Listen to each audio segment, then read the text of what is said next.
Good evening, everyone.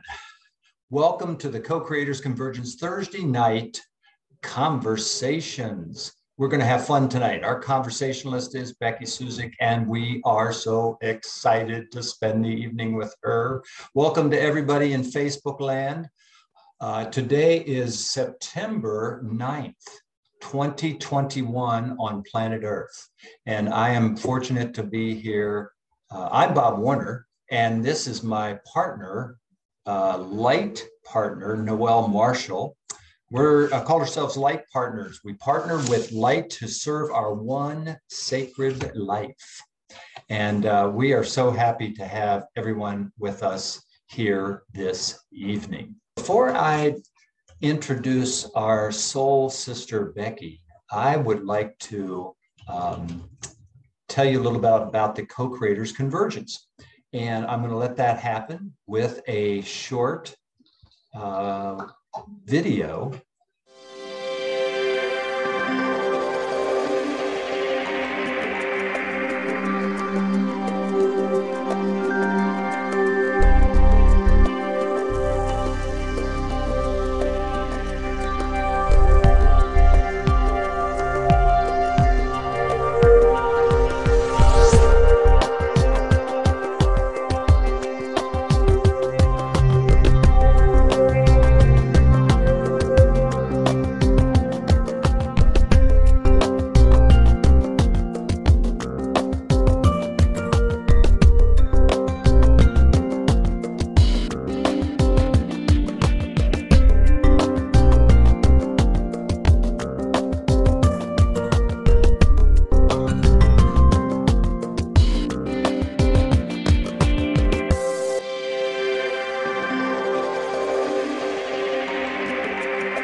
We are going to open in centering ourselves tonight in a little bit different fashion than usual. We are going to enjoy one of the compositions that was created for World Unity Week 2021 by Gary Malkin and Sarah McCrum. This is absolutely beautiful, and I am going to, and it'll bring us to a place of peace that will be disturbed by all the joy we're going to have this evening later on.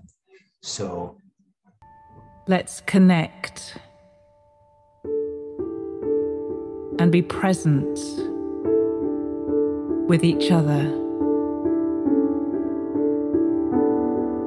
Let's get to know each other with kindness and gentleness.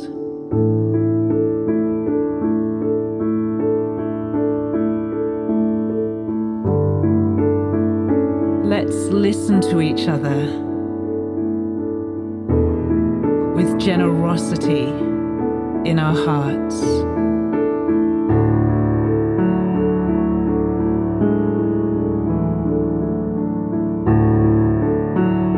Let's learn from each other with curiosity and wonder. We are a part of nature. We are a part of Earth.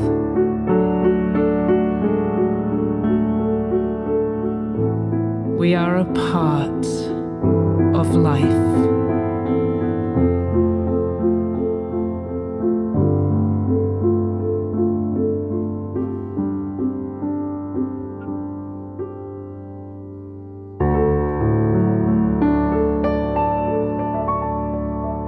May we use our time together to add to peace and truth and goodness in the world.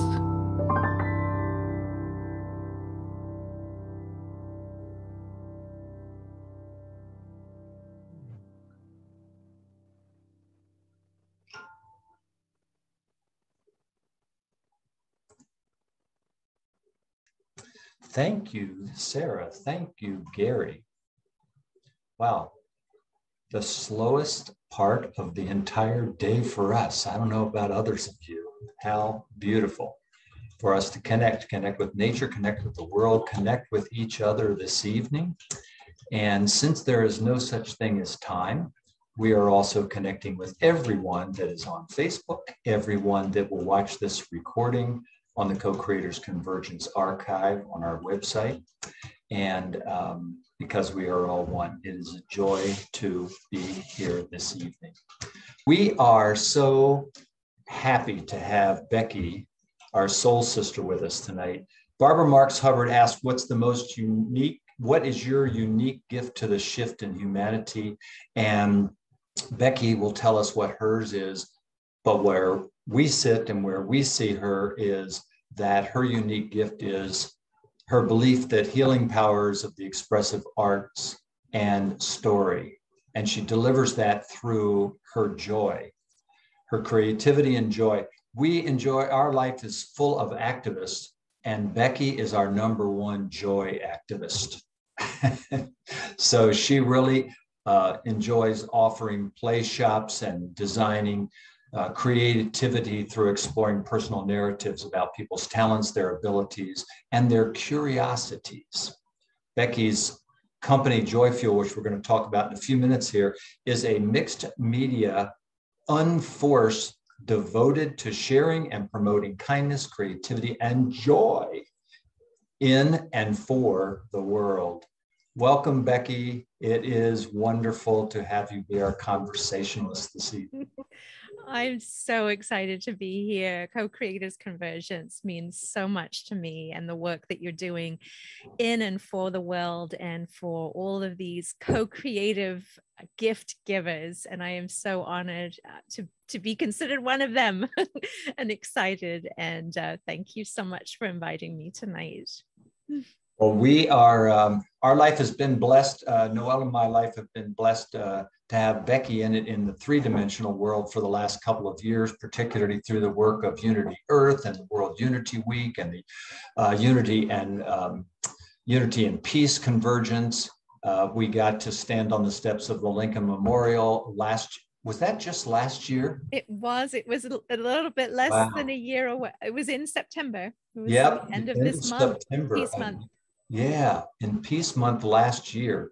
It does seem like a lot more than a year, doesn't it? Wow. It's been an exponential year that we have experienced. Wow. Quantum physics at work. That's right. If you talk about there is no such thing as time, this has been a big stretch for the last year. So we were there as a part of the Caravan of Unity across America, culminating events in Washington, D.C., with the flags of the world ceremony and peace flags of the world brought to us by May Peace Prevail on Earth International. And so it was delightful to be able to spend time together. And then we were blessed to have Becky in our Turtle Hut of Consciousness in our own property here in Northeast Tennessee. When was that? That was in June, this past June, where you fed and cared for me and took just such kind, beautiful care of me as I was doing an intensive for my seminary studies, and was just so grateful to be beside you in your home in the Turtle Hut, and felt absolutely kissed and held by Barbara Marx Hubbard as well. Just knowing that incredible space had traveled the 48 United States, the contiguous states, was such a gift to be in that space as well, knowing the intention behind that. It was what used to be the Mobile Turtle Hut of Consciousness traveled the United States, as you said, in 2012 on our Conscious Evolution Tour. It's now a permanent structure, so we'll just call it the Turtle Hut Cottage. I was explaining to somebody the other day how you sat out there and looked out the window and showed me where the fairies, where the fairy garden was. Exactly. And yes. So got quite a reaction from our new traveling nurse that's going to be here starting next Tuesday when I told her about that. Anyway, let's talk for a minute about JoyFuel. Well, no, actually, I want to ask you more about your ministry work first, and then we're going to talk about JoyFuel, and then you can take it away for the rest of the evening. So tell us about why, what, where, when, your decision to go into the ministry work that you're now studying for, how that came about, and sort of the why of that for you. Wow. Well, I have been grateful to have several elders in my life who have helped me recognize the gifts that I may have to give the world. And one of the elders was herself a minister. She's a retired Unitarian Universalist minister. And she saw the work that I was doing with women and girls and the work I was doing for JoyFuel. And she referred to it as a ministry. And I had never really thought of it being a ministry in that context because I'd had sort of an old school idea of what ministry was. And then just over time could recognize how it really resonated with me, that I was part of a ministry helping people reconnect with their joy and also honor grief. And that was my sacred work. And then when the pandemic began its work on us just over a year and a half ago, its spiritual work on us, I really felt pulled. It was like, it felt like I'd entertained the question before and I thought, no, it's not time. And then suddenly, because of the pandemic, it felt just like it was time. And the organization that I'm with is called One Spirit Learning Alliance. They had their programs offered Zoom-based completely last year. And that basically enabled me to attend virtually and have an experience learning many of the world's religions that we studied through Zoom, and having a sacred Zoom experience that, had I been required to go to New York where they are housed, it wouldn't have been a possibility for me, because I'm a mum of 3 children, 2 young adults and a 12-year-old son who I'm very much part of his daily life and he mine. And so it wouldn't have been a possibility for me to travel. So I really felt called and pulled, and having completed the first year, now about to begin the second year, in gratitude to my very community, because I operate in gift economy, which means that if I'm invited to support something that I believe my gifts might bless, and I have the bandwidth to do that, I don't depend, or I don't command money in order for me to bless projects and different things that I'm part of. I invite it because I do need it, but it's time that we really challenge how we use money and how we're being used by money, to consider how we might use money as an expression of love and gratitude instead of control and oppression. And so for about a decade, I've been doing experiments in that context. And because of that, I had to ask my very community, if this is meant to be for the work that you've seen me be part of, then I invite gifts. And I'm so grateful for our beloved community who have supported me. And it looks like I'm about to begin my second year, and hopefully we'll make it all the way through June and graduate and complete ordination as an interfaith, interspiritual minister. Wow. Wow. You know, this whole subject community, last week or the week before, our conversationalists were all about community. And it's interesting. I was at our UU church with the men's group the other night and talking about, in the circle, talking about experience through COVID. And it was interesting, the number of guys that said they just didn't feel like, because they couldn't come to church, they couldn't come to the building or to services, that they had lost their community, and they were very lonely after this period of time. And the way you define community and the way many of us have been able to use technology and other things to define our community, I think is so important, because we humans are certainly one big community, and our heart's desire is to be in community. So I really appreciate that. And also, it strikes me about the word, when you use the word ministry, this traveling nurse that's going to be staying in our Turtle Hut here the other day asked me, what is your ministry? When we were just sitting getting to know each other. I was like, I don't know where the heck she came from that word. Maybe it's because on the back of the RV, it says the beginning is near, because when we were birthed 2012, the beginning is near, it's at the back. And so I appreciate your description of your ministry, because ministry can be that it's your time now to be taking care of your grandkids, or ministry now can be of so many different things. It's not only a thing of in a faith it's structure. like where we might use our energy to bless others or other ideas, how not necessarily how I might be blessed, that I trust that if I may be a blessing somewhere, that if I am a blessing, that people will see me as a real human being with real needs and want to see me be supported as well. Right. And then I trust, same with JoyFuel. Like I've always thought that if JoyFuel isn't necessary or needed, then it won't be sustained and it won't continue. But so far, since I think 2013, we're still ticking. Wow. So let's talk about JoyFuel as another one of your ministries. So JoyFuel, till we met you, we had never heard that term before. It's kind of a unique term. Where did that come from? Well, what's the origin of that? The long story short is I'm about to turn 51 this month. Oh my goodness. And in my 30s, I endured an illness went through me that I describe in my 6-word story. Her personal earthquake reinvented her everything.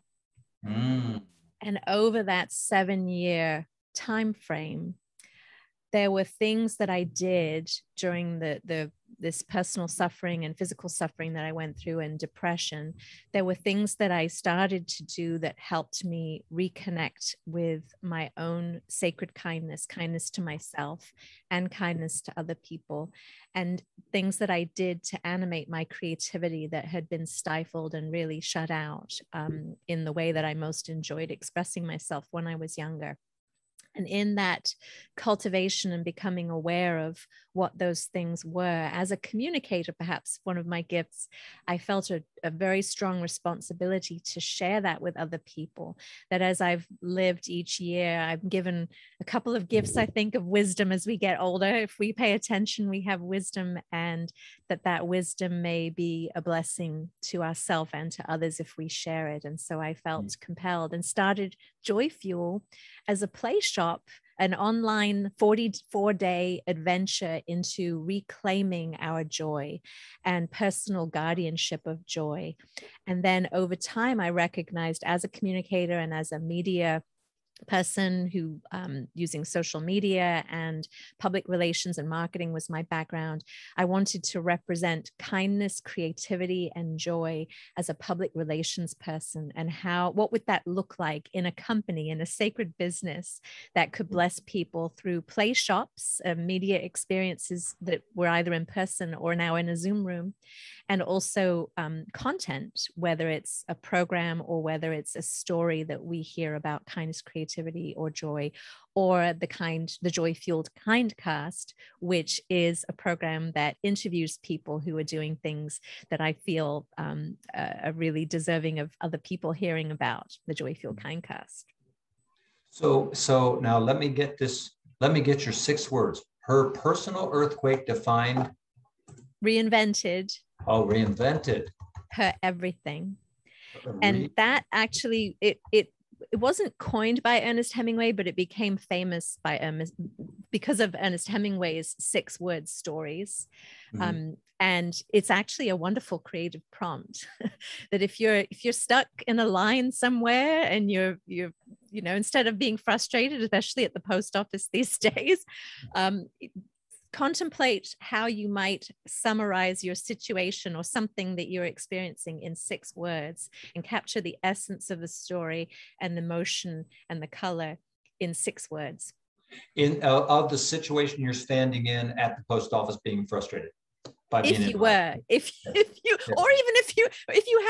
you have time to reflect, which I encourage people to do, myself included, like taking time to reflect on things, that that a wonderful creative prompt I've discovered is to capture an essence of something in 6 words. And it's actually, I find it more challenging. I mean, it was first of all, it was a lot longer story when I was living it. It was years of, oh, my poor husband. It was years of challenge, and really it took the illness reinvented me and helped me shift from living completely out of my logical mind and into my heart, to use my thoughts to bless my heart stirrings and my heart callings, so that I could use my hands in service. Whereas before I was very, just using my mind all the time to try to control my actions and other situations and things. So it's what a great gift for everyone that's here in this timeless time, hearing your wisdom of how to use those 6 words.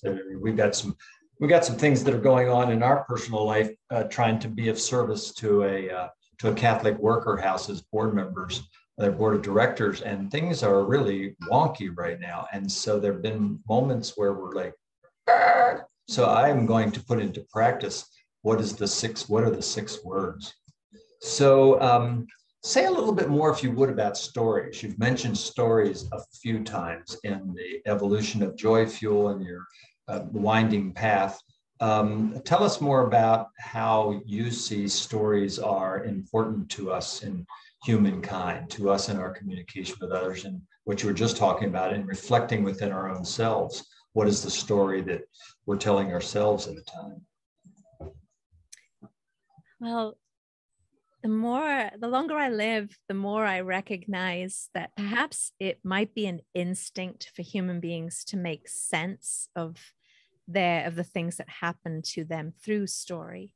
And the stories we tell can either connect us to each other or they can divide us. So there is great power in our ability to tell our story. And the way I told my story when I was going through the illness was one of victimization. And it wasn't that I was wrong to feel victimized, because I was suffering a great deal, but I came to I didn't have a way out in my story. I was almost propagating it by the way I would tell how ill I was and how I couldn't figure out a diagnosis and I couldn't get medicine, and it just was constantly spiraling.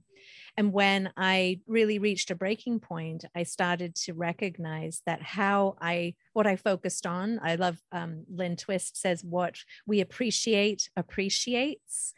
And I recognized that what I was speaking of my life was actually amplifying and intensifying in my own awareness. And so I stopped talking about the physical pain that I had as a practice. Like I wouldn't, if I had a migraine or if both my wrists would swell up and I could barely move them. And I'd had great pain in my back. I was diagnosed with like a laundry list of things, including fibromyalgia. I did not allow myself to talk about the physical challenges that my body was really gifting to me. And I never saw it as a gift at the time. Yeah. But the way I tell this story now, the way I see what it did for me, is it really helped liberate me from the story of my own suffering and helped me as a new story recognize that I have the ability to define what something means to myself, that I'd forgotten that we get to choose what something means to us or not.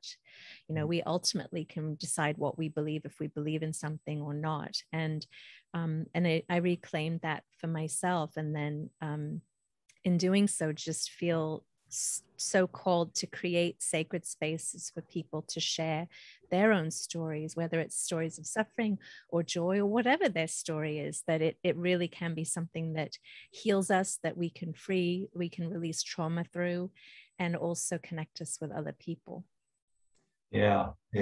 It is so powerful. Just as you're talking about that, as it relates to connecting with others, it just strikes me that we've gone through a lot of training for everything from democracy to climate things and Al Gore's training and everything else. And spend a whole weekend with Al Gore and training and all the statistics about climate change, global warming, and you're going to try to convince somebody of something.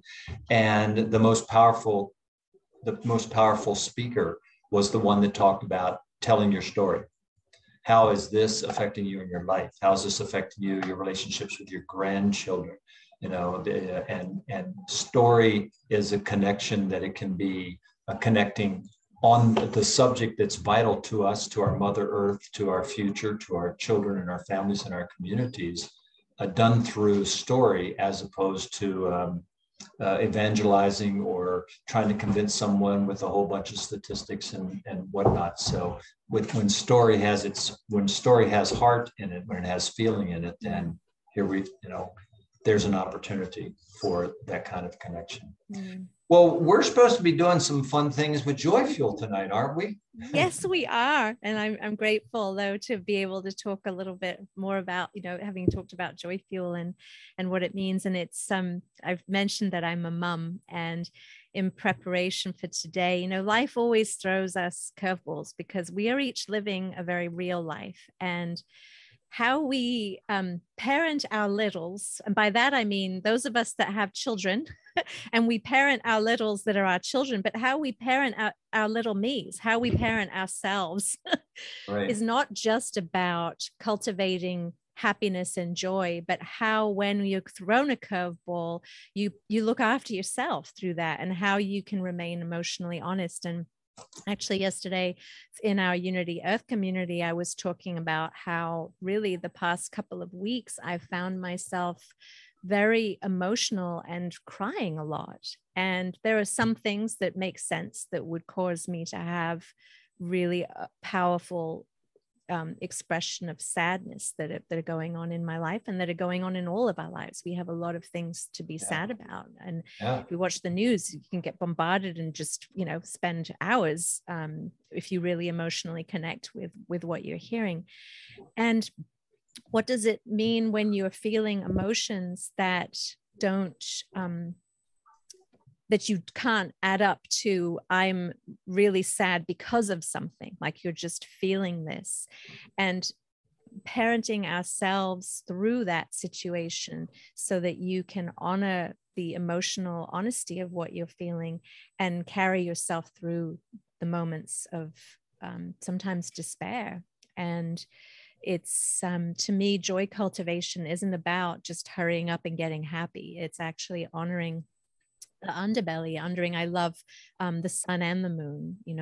Those are symbols that I really relate to in my work and in my heart. And how do we recognize and honor the shining lights that we are, but also the shadow side and the darkness, and how do we find meaning through both of those that doesn't disallow or negate the other, but have both of those go through. And so for me, expressive arts and creativity, doing things to take care of myself, allowing myself to have a good cry. Today we had sad news in that my son's trombone was stolen out of our car last night. All that. Yeah. And that was tough, because I didn't have a shining parent moment with it in the beginning. And I thankfully recognized that, I wanted to blame my son because he left the car unlocked. But the reality is they shouldn't have stolen out of our car to begin with, right? But I instantly was like, we've always told him, you don't leave your trombone. And then I recognized that I was putting the blame in the wrong place, and I apologized to him. Mm-hmm. And we moved through that. And I was so grateful that I had that realization that he heard what I said, that it wasn't his mistake. Yes, we do have to care for our things. And unfortunately, we live in a world that people do take things for many reasons. But but then knowing that have this today, I'm like, oh yes, of course, JoyFuel. And I don't call myself a teacher. Some people have called me a teacher, but they say you teach the thing that you most need to learn. Right. Yes. And so here we are, you know. And how do we be how do we hold the sadness of what happened, and also how do we honor the person who stole from my son? How do we hold compassion for that person, and what does that feel like, and all the things that come up with that in ourselves? Like, you know, why should we have compassion? Well, compassion is not about letting somebody off the hook. Right. It's about recognizing that somebody's suffering and fear is creating a cycle of causing harm to themselves and to others. And so it gave a great opportunity for my son and I to talk about that. And then what does it look like to show compassion to somebody who's caused us harm, you know, in this thing, material way? You know, it's not right. Harm, like harm, but it's not pleasant. But so yes, so it certainly felt when I was thinking about it, yes, this is Muse. So I appreciate being able to share that story as a great example of how do I prepare to offer a JoyFuel mini play shop when there are some things that aren't, you know, but it's a real life that we're living. So, right. So I invite anybody who's watching us online and watching us in the future through our recordings to gather up maybe a piece of paper and some colorful like crayons, or if you have one of my favorite things lately is and the reason why I love these, they're just oil pastels. I'm not a big proponent of telling you to go and buy anything, but using art pastels are really fun because they're very bright. They often are brighter than just regular pens, and you can really make a good color smudge, or crayons are really good too. So whatever art supplies that you have nearby, just grab a couple different colors and a piece of paper, and we'll play with those in a few minutes. But there you go. You got a handful of some Sharpies, and then I'll share a couple of things that we can do in a minute. So. Okay. Do you want us to go gallery view? You want people to come in with video, or what would you like? We can. If anybody would like to turn on their video, you're invited to now. We appreciate Wonderful that we've had that. And hey, there's Pamela. Hello. And we actually, what I was going to do was try a little experiment in Zoom technology here, since we're on gallery view. And I don't know if Noelle's going to come on screen. I don't think. Boom. There she is.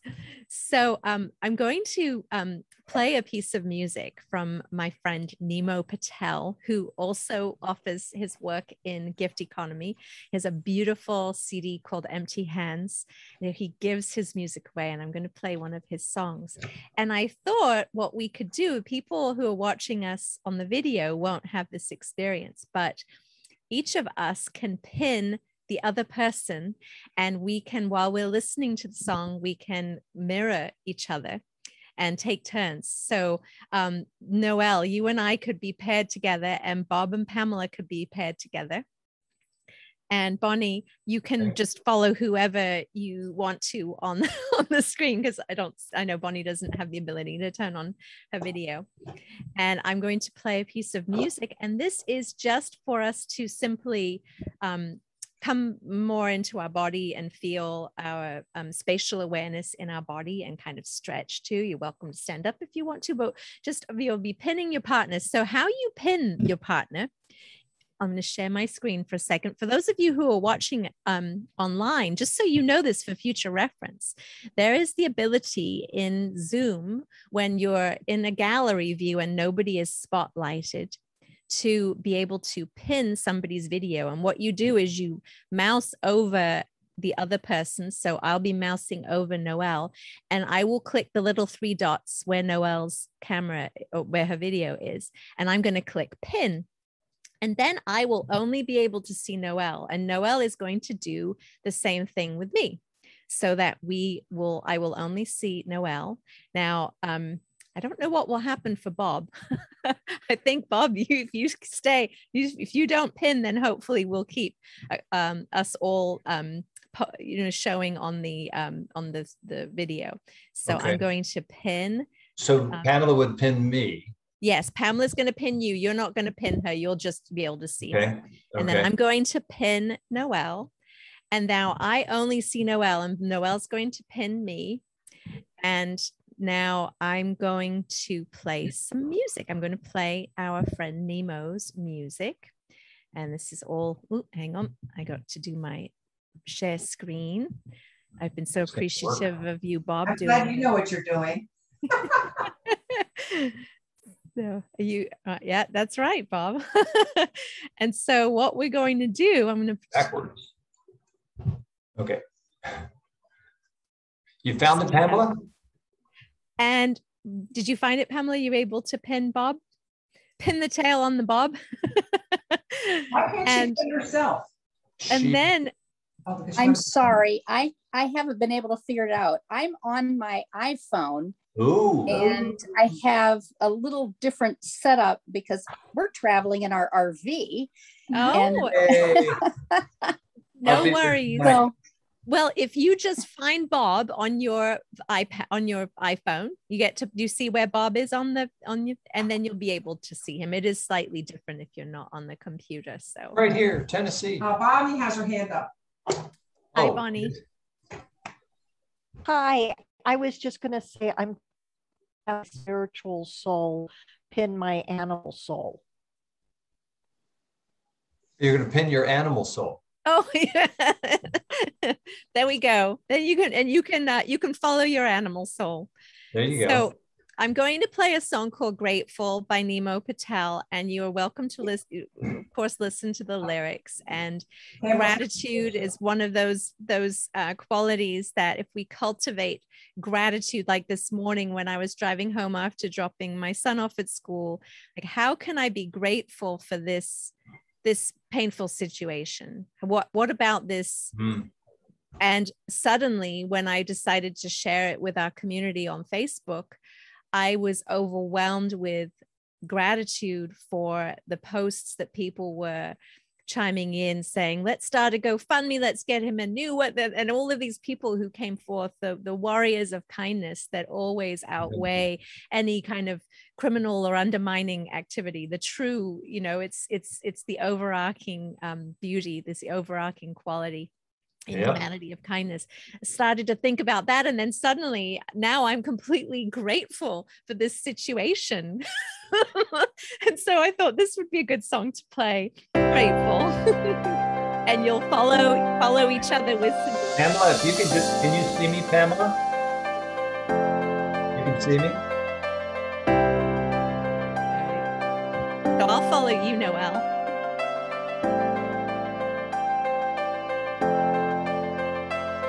You're my life, you're my breath, you're a smile, you're my guest. You're the earth, you're the sun, you're the grass, you are love. You're my hands, you're a bug, you're my eyes, you're a hug. You're the light in the dark, you're the spark, you are fun. You're my mom, you are water, you're the stars, you're my daughter. You're my friend till the end, you're my dreams, you're my father. You're the ants on the ground, the miracles that surround. I'm feeling it all around, the hemisphere and the clouds. You're my pain, you're my sorrow, you're my hope for tomorrow. You're the strength when I'm hollow, you're the path that I follow. You're the blessings that exist, the small things that are bliss. The gift to realize that everything all that I am, all that I see, all that I've been, and all that I'll ever be is a blessing. It's so amazing. Then we'll switch. And I'm grateful for it all, for it all.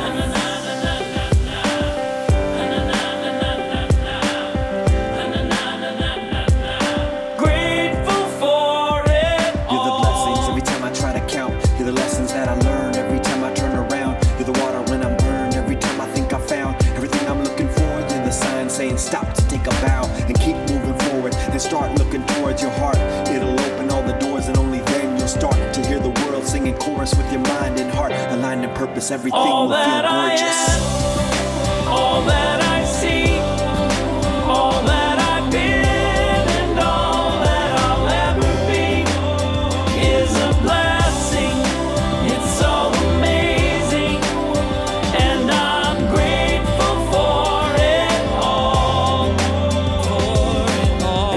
sit and pray, cause what I have is more than I deserve or could ever imagine. How do I give back to all of this magic and spread the love so everybody can have it?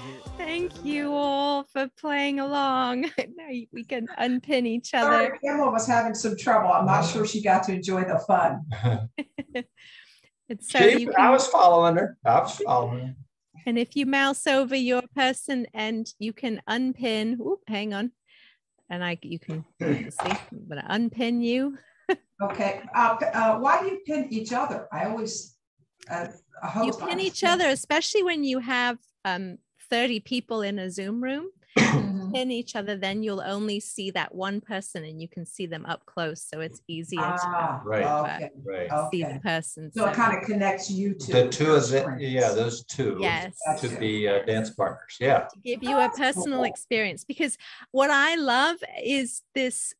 One of the things I'm grateful for about the pandemic is how can we use Zoom in a more sacred and connective way, and using some of the features that Zoom has to connect us more deeply. And just doing that with you, Noelle, I feel a little bit like we were dancing in a room together. You know, it's different than being in a Zoom room where you're just seeing everybody. You have a moment with somebody, so it's that's cool. So I like that. Thank you for playing. Yeah, sure. Thank you. Thank you, Pamela, for also playing with us. Yeah. Was Magi playing too? Magi, I had to take Magi into the timeout room. Timeout room. Well, Mookie's here. He hasn't quite, just send Mookie over to train. Still a puppy. Still a puppy. Yeah. Send Mookie over to trainer. If you I say our dog's name is Magi, and so I say her pronouns are she, her. Stop it.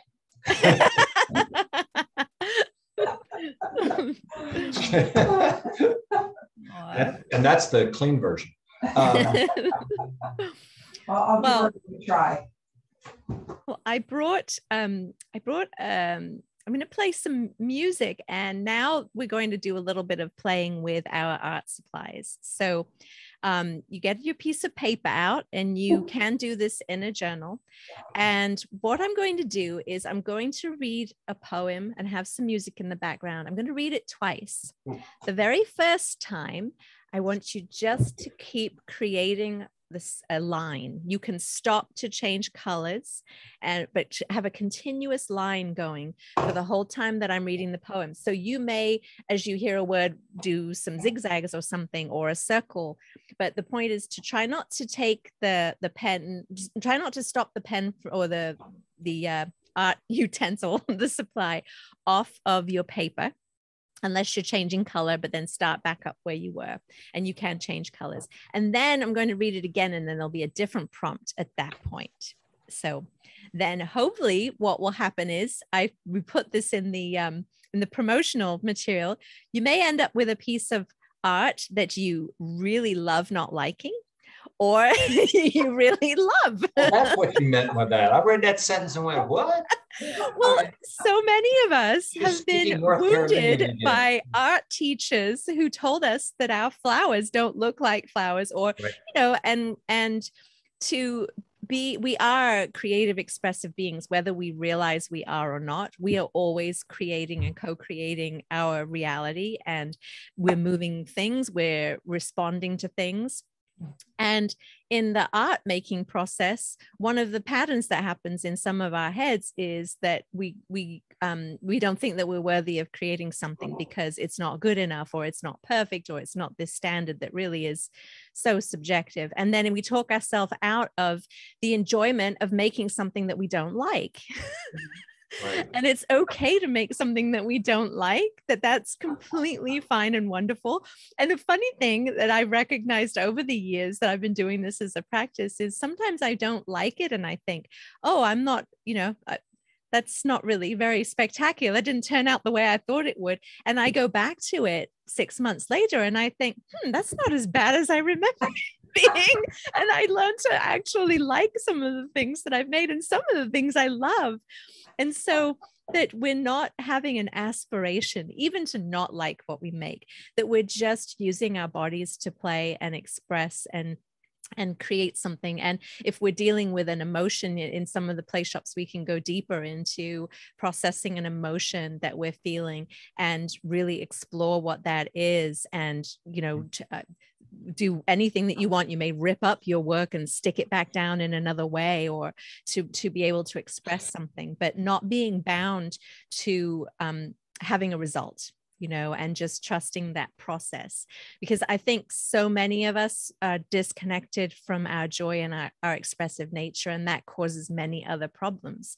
So if we can just get back into the flow of playing with whatever we have that's an art supply, just to create and express, or even if it's words. Some people don't really, you know, they're not even enjoying the not enjoying part of using art, but they love to play with words.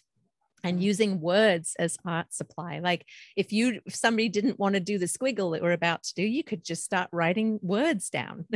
You know what? So whatever prompt I give. Don't give it away. She's describing Sunday morning's gluten-free pancake recipe with coconut flour. Yeah. 15-minute prep time took 45 minutes. I was really committed to the outcome. And it was quite an art piece, because it was not pancakes. I should have heard this last week. I'm going to play a piece of music, and I'm going to turn the volume down so you hear it half strength. And I'm going to read a poem that is called A Gift by, hang on, you turn up the volume, by Denise Levertov. It's called A Gift. Can you hear the music? Yes. Barely. Just barely. Can you hear it, Pamela? Right, I'll turn it up a tiny bit. There we go. I think it gets a little Good. louder. So you have your art supply in your hand, your pen, your pencil, your crayon, and you have your piece of paper. I'm going to start reading this, and you can, hang on, now it's getting a little bit louder. Hang on. Actually, I'll switch to another one. Hang on. Read this other poem here. Read this poem with this music instead. Yes, I like this one better. So this is A Gift by Denise Levertov. You can begin moving your art supply as I'm sharing this poem. Just when you seem to yourself nothing but a flimsy web of questions, you are given the questions of others to hold in the emptiness of your hands. Songbird eggs that can still hatch if you keep them warm. Butterflies opening and closing themselves in your cupped palms, trusting you not to injure their scintillant fur, their dust. You are given the questions of others as if they were answers to all you ask. Yes, perhaps this gift is your answer. So now you can stop your movement. I'm going to share the poem again. And this time, along the line that you have continuously had come through, you're going to just capture words, perhaps words that come from the poem, or perhaps words or feelings that come to mind. And you can use different colors with these words if you choose, or you can even draw an image around the line. You don't even have to use words, but you're going to use something other than the constant line to express what you're connecting with through this poem, A Gift. Any questions on that? Does that make sense? So you can use art supplies, use your art supplies, and I'm going to share the poem again. And you're going to either draw a picture that captures a word, or write the word that is literal, the word that I'm speaking from the poem, or a word that spawns off of the word that you hear. So if you hear the word gift, you might think present. So there's no right or wrong way of this. So we'll just the intention though is to try to keep it going as I'm sharing this poem again. So we'll do it again. We have our music going. Everybody's ready with their new media supply. Just when you seem to yourself nothing but a flimsy web of questions,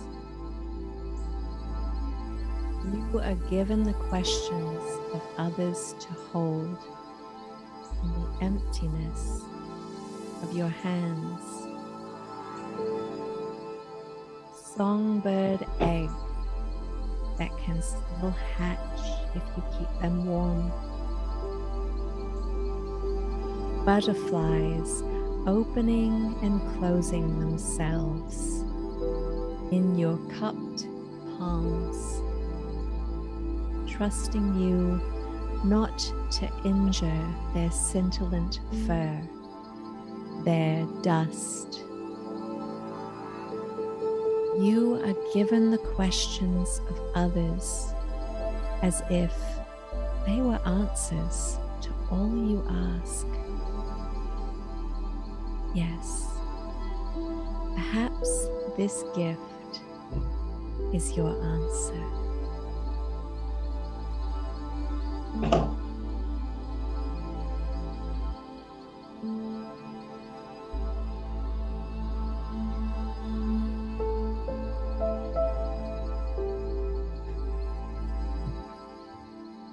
Now you can look at the words that you've captured, and you can go a little bit deeper. And I'm going to be quiet and we'll just have the music.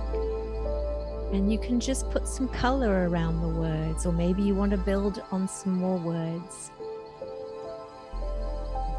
Just enjoy the way the media feels in your hand.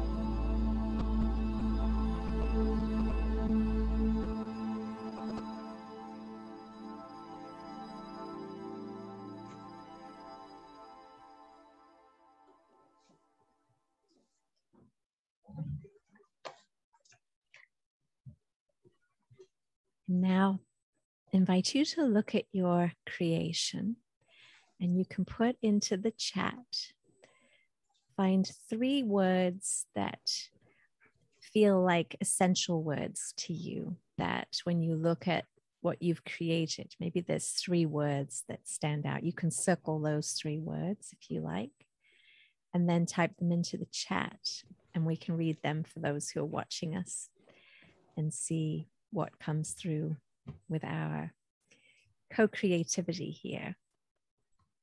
3 words. 3 words.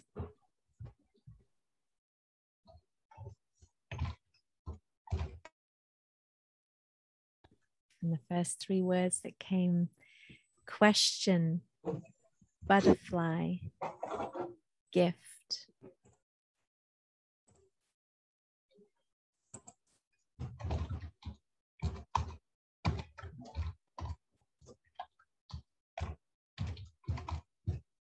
And if it's difficult for you to put them in the chat, Pamela, you're welcome to unmute and share your 3 words.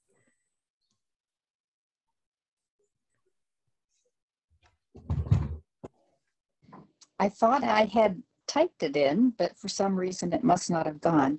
No, it's there. Is it there? Good. Gift hands. Oh, I don't see it. I don't see it either. Maybe it went right to you. Did it only go to you? Oh, it did. It went straight to me. Yeah. Say it again. Gift hands. Give, gift, and hands. Thanks, Mom. So we'll read all of them. And Bonnie, you're welcome to put your 3 words in, or you can speak your 3 words. I'll read the whole little co-created poem here. Question equals butterfly. I'm not sure if you want me to have the accentuation there. No, that was supposed to be a dash. Question, butterfly, gift. Hatch gentle answers. Give, gift, hands. And then Bonnie, Like a haiku. Or have your 3 words. Yeah, my problem is the third one really isn't a word that I know of. So what I have is heart, mind, and then there's this like place where the 2 combined and exist, but I can't really tap into it.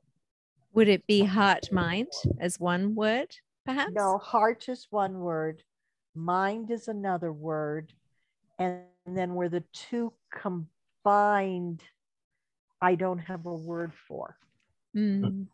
I can just feel it. So just an open space.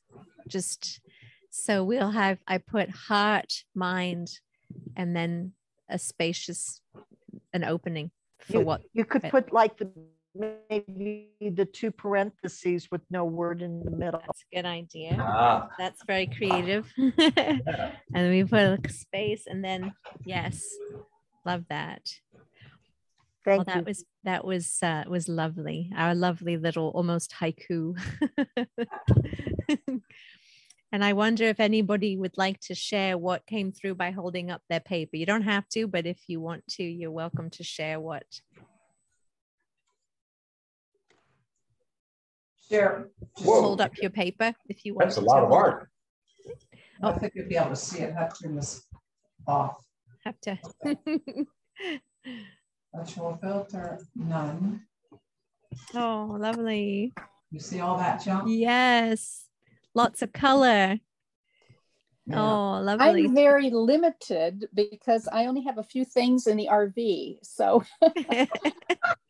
but the last thing I did was I put my hand down and drew around my hand, and almost felt like, it's like reaching out and giving and the gift. And that is where that came from. So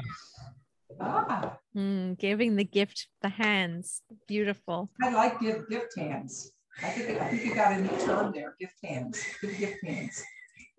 Bob, do you have a creation you'd like to share? Yeah, I was just going to get rid of the background here for a sec. Background, none, this. Awesome. Lots of color. Oh, I see how you change the colors and Seam the web? Question. Oh. Go capturing the words. Yes. Oh. Hatch the egg. Gentle questions. Gentle questions. Thank you. Gentle questions are answers. Those are answers. Wow. Powerful. That was. Thank you for everybody playing along. And so that is it's a form of ekphrastic art making where we kind of have that experience together, and then we show each other's art, and then we made this poem together of our combination of words. That was really that was fun. I hate mine. I'm gonna look at it tomorrow. Scrambles everybody's consciousness.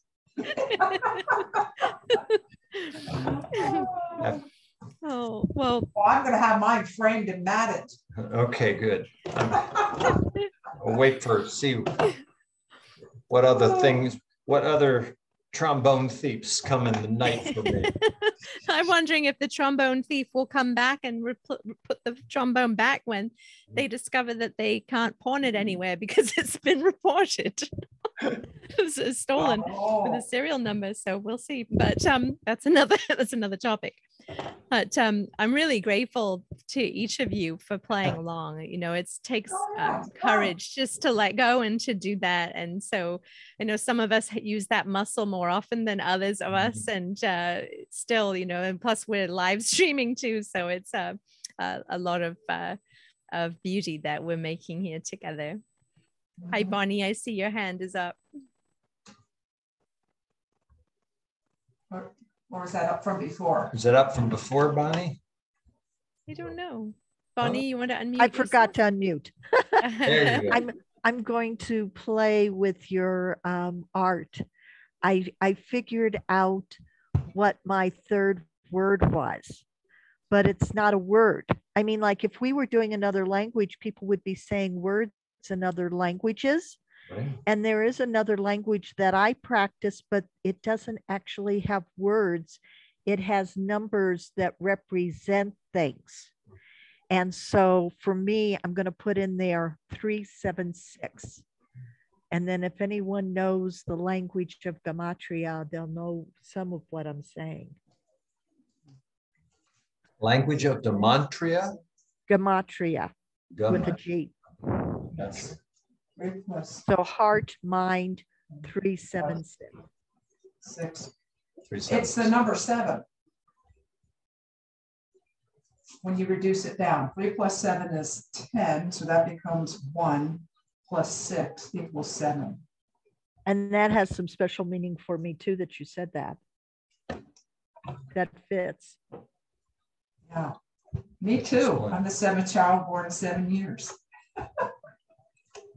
7's my number. Beautiful. Oh. Cool. Thank you, Bonnie. That's I'm going to save our chat so that we have our words all in one place to capture. Maybe we can put it in the Facebook, in the YouTube video in the description. Mm-hmm. Okay, good. That's cool. Wonderful. I have a song that I wanted to share with you all, and this song, I'm going to actually, hang on a second, let me stop my screen share for a second, and I'll tell you where this song came from, and I'm going to share my screen, and you can remain muted and you can sing along with me, but I'll sing it through. And this song was, I learned this song from Michael Meade, who is a beautiful wisdom keeper and elder, who I've read his books and listened to many of his lectures and had the privilege of meeting him in Asheville, North Carolina, which is a few hours from where I live here in North Carolina in Raleigh. And the way he brings the creative expression through music and through drumming in experiences that he offers is such a beautiful gift, and has over the years made me feel as really activated and engaged with sharing new music with people and songs that we can sing, because when we give voice, whether we think we can sing or not, there's another thing that some of us are injured around over, whether we have a voice to sing. And so I believe that we do have voices to sing, whether we think that we're good or not. And that there is an energy and a release that happens when we allow ourselves the expression that is music, whether it's through drumming or using our voice. And so this song is, I'm going to share, let me pull this up. This song is called Nani, and it is of origin in Africa. And Michael Meade actually learned it in a sweat lodge. But when you go to sweat lodges, many times you receive gifts from other cultures, and he received this song as a gift. And he even talks about this song saying that he doesn't even remember if he's doing it right or the way he learned it. This is just the way he does it. But I speak Michael Meade's name as the teacher who shared this song with me, and then also that the origin was from African people. So I'm really grateful that we have some connection with other culture and with our ancestors through this song. And so I'm going to share this song. I'm going to sing this song, and I'm going to pick up my microphone so you can hear it more clearly, and hopefully my dog won't start singing along. But I'm going to share my screen so that you can see the words. And this song means, Mother Earth, hold us, for this world is hard. And as we were talking in the beginning about how we are each living very real lives, and that we can live and choose to be emotionally honest by allowing joy and grief to come through us in our awareness and in our expression, to honor that that this world is hard, and what we're going through as a humanity upon this earth right now is very painful and very hard. So many of us have been isolated from physical contact with each other, and you know, even like when I go to see my parents, I'm very reserved about how often I embrace them physically, and that's so painful to me. But I believe that if I hold them, that I might be putting them at risk. And I know so many of us are going through that too, where we're trying to understand where I end and where another person begins. And so I honor this, I honor each of our pain and our emotional honesty with the challenges that we're facing through the singing of this song, and honor that the Mother Earth herself, that I invite her to hold us in the challenges and in the pain, and also in the joy that we are experiencing upon earth right now. So I'll share my screen so you can see these beautiful words, and I will sing. We go, sing this, and hang on, I think you're seeing, hang on.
Wonderful, thank you. Beautiful. What a lullaby. Yeah. Beautiful.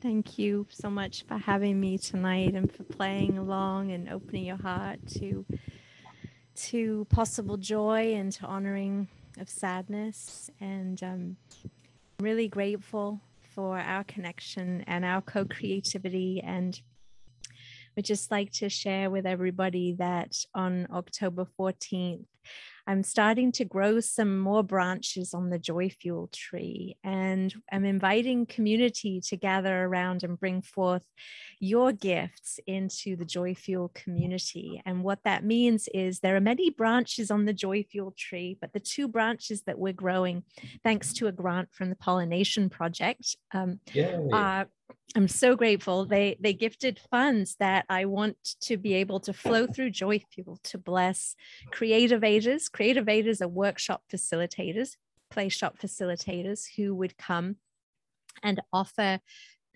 the same play shop twice so that we can honor our global community of people who would like to experience play shops that animate joy. So if you feel called to express your gifts by supporting others in the expression of joy through a play shop similar to what we did tonight, but in your realm of the art media or the expressive piece of your choice, whether it's helping people create poetry or whatever somebody's gift is.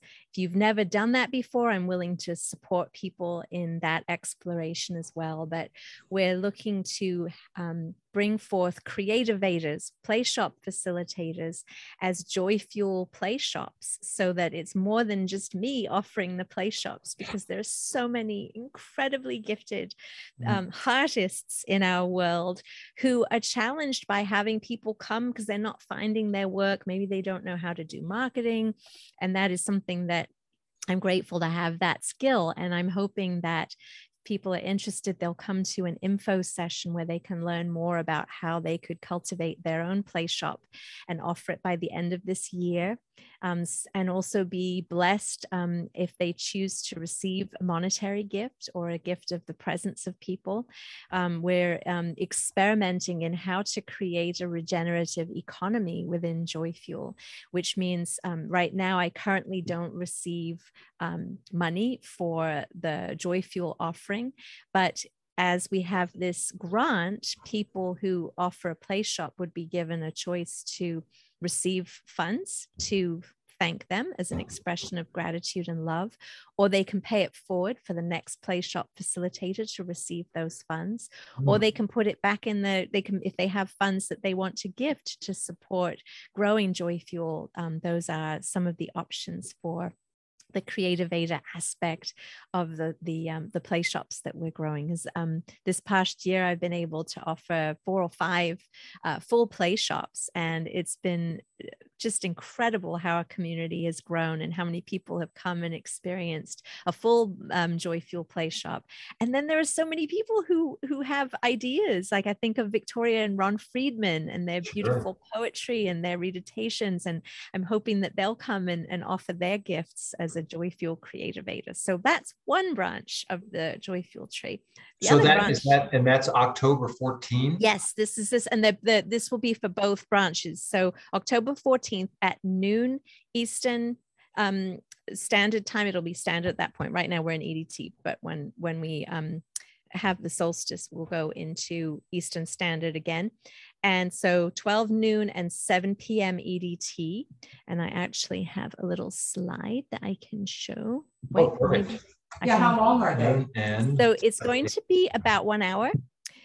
So I will capture the essence of it, and then I'll work with people individually to help people craft their offering, their play shops, and schedule people.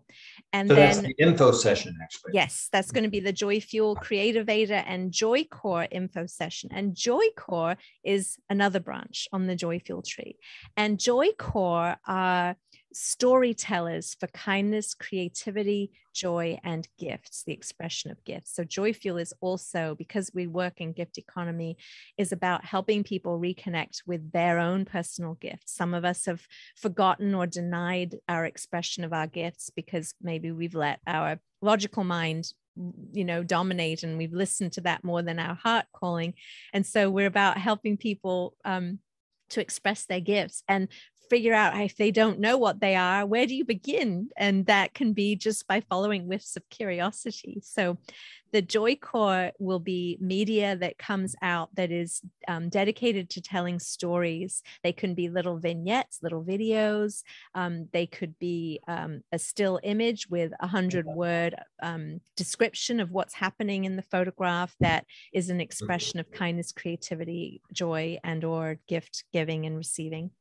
And it is my hope that similarly, as we're experimenting with gift economy, gift ecology, that for JoyCore storytellers, and it's core CORPS, sort of like StoryCore, but JoyCore. Oh, StoryCore, okay.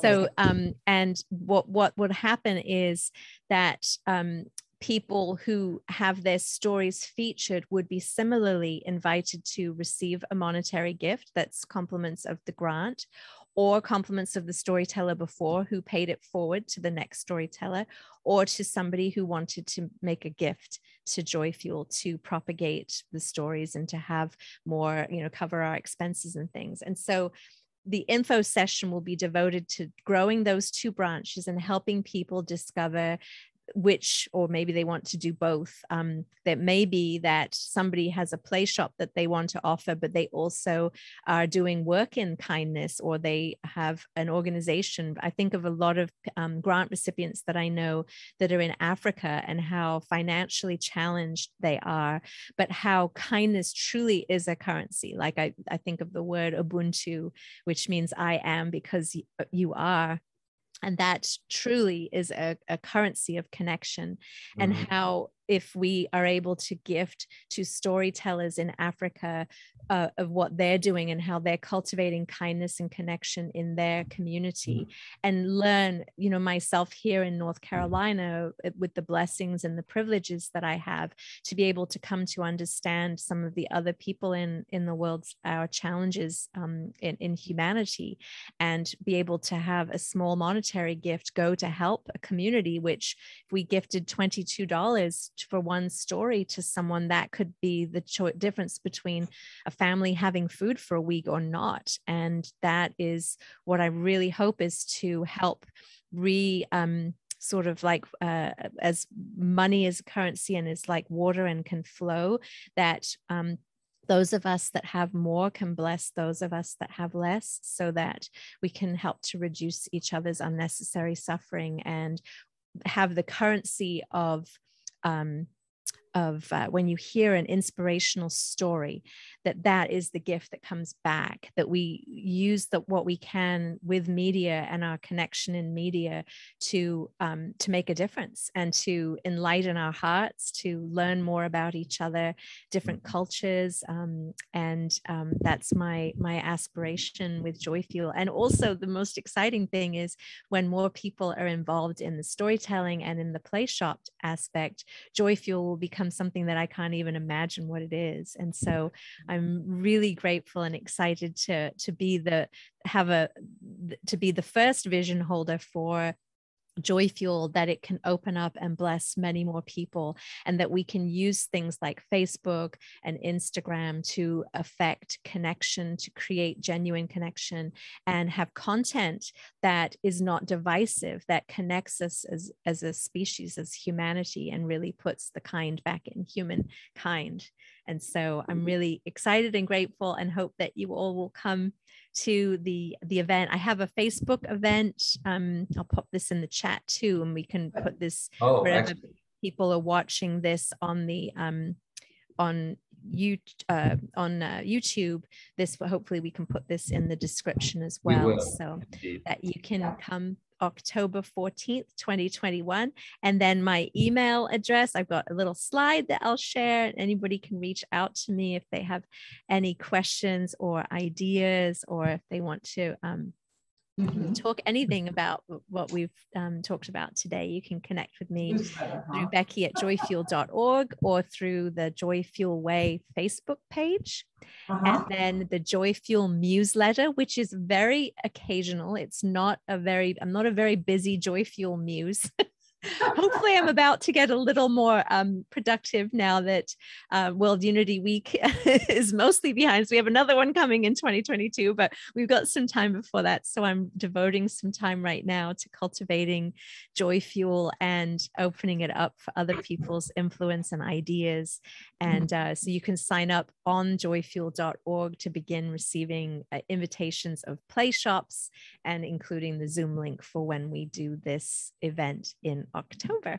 Now, is your story, your Joy Core, is that going to be, you're going to be talking about both of those at that info session? I'm going to distill it down. Yes. So that people, because some people might be interested in both. And then I'll do a further, like a play shop for people to, elaborate and to, support what's emerging for people and get more specific. But it'll just be a general info session that I hope will entice people to learn more and come and figure out how they can express their gifts through JoyFuel, because we do need, I mean, I believe that we are the new media, like what Co-Creators Convergence does, what our convergence is with World Unity Week and Peace Weekend, and, you know, enlightening our way together. We have all these events that we collectively collaborate and co-create. We are the new media. Sometimes we hope that the regular media will pick us up, and I guess I'm probably a minority that I really have mixed feelings about that, because I feel like we are doing the work of community building in a real, you know, really truly deeply. And it's not about somebody who's taking an idea and distilling it down and giving our feedback. It's about bringing people together in Zoom rooms to have a really deep and meaningful experience together. And so I feel, just as Phil Donahue invented the talk show format and changed media, we are doing that using Zoom and gathering people together in an experiential gathering and circle of sacred listening. So important in these times. It is indeed, and I'll just loop back to that. What I mentioned at the beginning about this men's group is that the people in that group circle that felt so isolated, when it came my time to speak, I said, I don't at all. And it's because of this. It's because of the, as Barbara Marx Hubbard would say, our use of technology for good, instead of making bombs and stuff like that, and dividing us with stories, propagating stories of division. This year has been a lot of connection. Yes, hugs would be better, but this is a whole new way of community.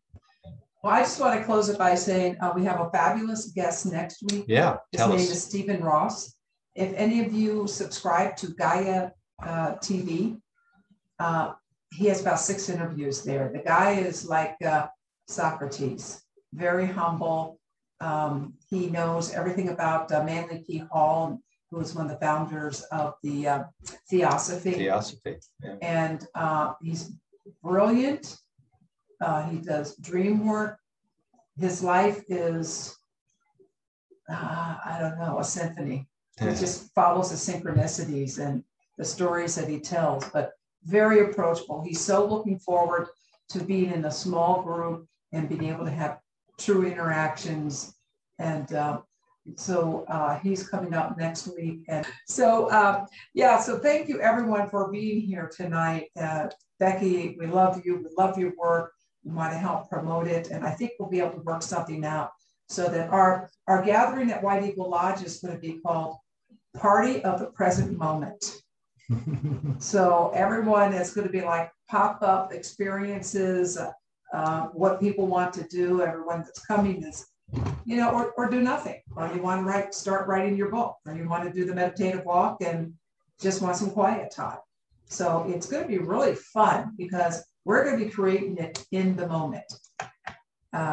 Anything else, Bob? No, thank you, Becky, for bringing your joy, for bringing more than just joy emotion, but, you know, bringing us your wisdom of the life experience of many emotions. Joy being one of those. And I really am going to hold on to this six-word description of what's really happening.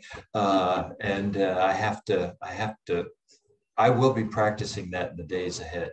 Thank you for that moment of wisdom. And it's been a delight to spend the evening with you. Thank you. Thank you, everyone. Thank you. Thank you. Much love.